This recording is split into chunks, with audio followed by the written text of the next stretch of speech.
dalam dunia yang penuh dengan tuntutan dan kesibukan. Kemampuan untuk efektif mengatur waktu belajar kita menjadi faktor penentu keberhasilan. Dengan waktu dan yang terbatas, pengelolaan yang baik akan membentuk kita untuk fokus pada hal-hal yang penting, meningkatkan produktivitas, mengurangi stres, serta memberikan kesempatan untuk mengembangkan diri secara optimal. Oleh karena itu, pemahaman dan penerapan strategi pengelolaan waktu yang efektif merupakan langkah awal yang krusial dalam mencapai kesuksesan dalam proses belajar. Selanjutnya yaitu memprioritaskan tugas, mengidentifikasi tugas yang penting dan mendesak. Mengidentifikasi tugas yang penting dan mendesak merupakan suatu proses untuk membedakan antara tugas-tugas yang memiliki urgensi dan prioritas tinggi yang perlu diselesaikan dengan segera atau tugas mendesak, dan tugas-tugas yang memiliki dampak besar terhadap pencapaian tujuan dan nilai jangka panjang atau tugas penting. Dengan cara ini, seseorang dapat fokus pada menyelesaikan tugas-tugas yang memberikan hasil terbesar atau penting signifikan terlebih dahulu, sambil tetap memperhitungkan waktu dan sumber daya yang tersedia. Dengan mengidentifikasi tugas yang penting dan mendesak, seseorang dapat mengalokasikan waktu dan energi mereka secara efisien untuk mencapai hasil yang optimal.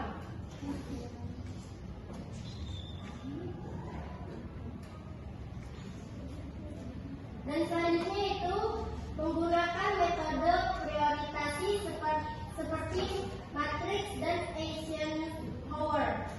Yang pertama yaitu tugas yang penting dan mendesak. Tugas-tugas ini harus diselesaikan segera karena memiliki dampak besar dan urgensi tinggi. Yang kedua, tugas yang penting tapi tidak mendesak. Tugas ini memiliki dampak besar pada tujuan jangka panjang namun belum mendesak. Disarankan untuk merencanakannya dengan baik agar tidak menjadi mendesak. Yang ketiga, tugas yang mendesak tapi tidak penting. Tugas-tugas ini seringkali bersifat urgensi namun tidak memberikan kontribusi besar terhadap tujuan jangka panjang. Disarankan untuk mengevaluasi apakah tugas-tugas ini dapat didelegasikan atau dieliminasikan. Yang keempat yaitu tugas yang tidak penting dan tidak mendesak.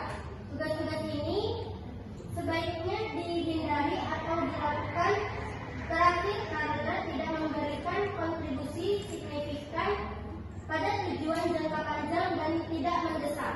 Dengan menggunakan matriks Eisenhower, seseorang dapat lebih efektif dalam mengelola waktu dan sumber daya dengan fokus pada tugas-tugas yang benar-benar penting dan mendesak.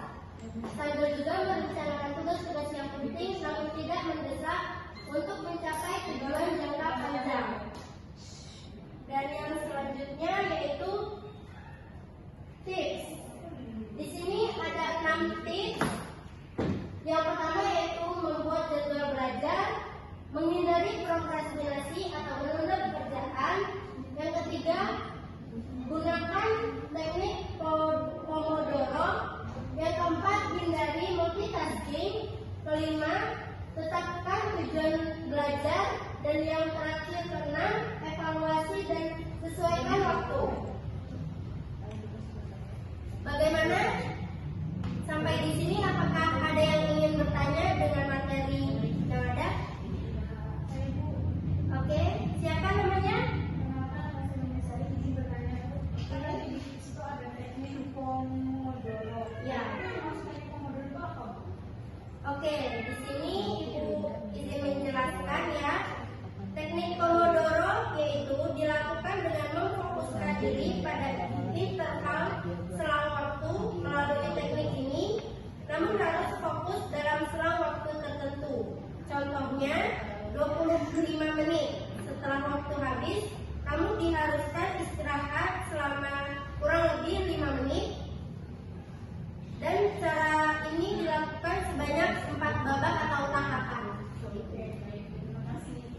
Baik, apakah ada yang ingin bertanya lagi?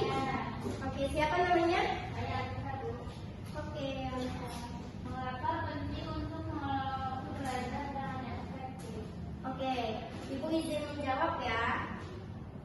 Untuk pertanyaan dari Alifa yaitu mengapa penting untuk mengelola waktu belajar dengan efektif?